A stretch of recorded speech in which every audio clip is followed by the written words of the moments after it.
श्री गणेशाय नमः।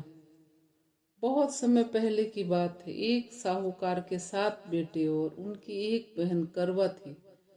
सभी सातों भाई अपनी बहन से बहुत प्यार करते थे, यहाँ तक कि पहले उसे खाना खिलाते थे और बाद में स्वयं खाना खाते थे। एक बार उनकी बहन ससुराल से मायके आई हुई थी। शाम को जब अपना व्यापार व्यवसाय बंद कर भाई घर पर आए और अपनी बहन को बहुत व्याकुल देखा।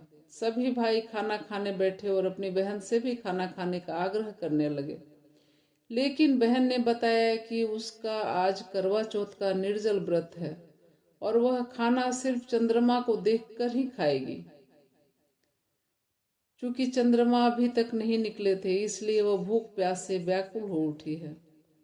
सबसे छोटे भाई को अपनी बहन की हालत देखी नहीं गई और वह दूर पीपल के पेड़ पर एक दीपक जलाकर चलने की ओट में रख देता है। दूर से देखने पर वह ऐसा प्रतीत होता है जैसे चतुर्थी का चांद उदित हो गया है। इसके बाद भाई अपनी बहन को बताता है कि चांद निकल आया है, तुम उसे अर्घ देने के बाद भोजन कर सकती हो। बहन खुशी के मारे सीढ़ियां चढ़कर चांद को देखती है और उसे अर्घ देकर खाना खाने बैठ जाती है। वह पहला टुकड़ा मुंह में डालती है तो उसे छींक आ जाती है, दूसरा टुकड़ा डालती है तो उसमें बाल निकल जाता है, और जैसे ही तीसरा टुकड़ा मुंह में डालने की कोशिश करती है तो उसके पति की मृत्यु का समाचार उसे मिलता है। वह बौखला जाती है।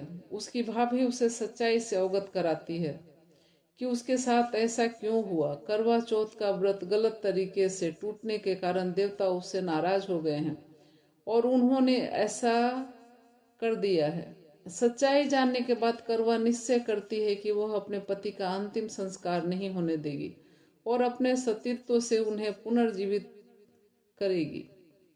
वह पूरे 1 साल तक अपने पति के शव के पास बैठी रहती है, उसकी देखभाल करती है, उससे उसके ऊपर सुई नुमा घास निकलती है, उसको वह एकत्रित करती है। 1 साल बाद फिर करवा चौथ का दिन आता है। उसकी सभी भाभियां करवा चौथ का व्रत रखती है।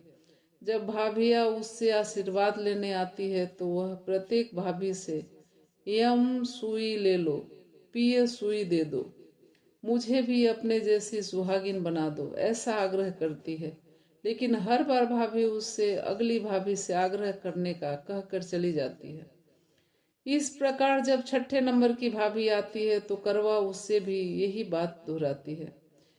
यह भाभी उसे बताती है कि चूंकि सबसे छोटे भाई की वजह से उसका व्रत टूटा है और उसकी पत्नी में ही शक्ति है कि वह उसके पति को जीवित कर सकती है, इसलिए जब वह आए तो उसे पकड़ लेना और जब तक तुम्हारे पति को जिंदा न कर दे उसे नहीं छोड़ना, ऐसा कह के वह चली जाती है। सबसे अंत में छोटी भाभी आती है। करवा उससे भी सुहागिन बनने का आग्रह करती है, लेकिन वह टालम टोल करने लगती है। उसे देखकर करवा उन्हें पकड़ लेती है और अपने सुहाग को जिंदा करने के लिए कहती है। भाभी उसे छुड़ाने के लिए नोचती खसोटती है, लेकिन करवा नहीं छोड़ती है।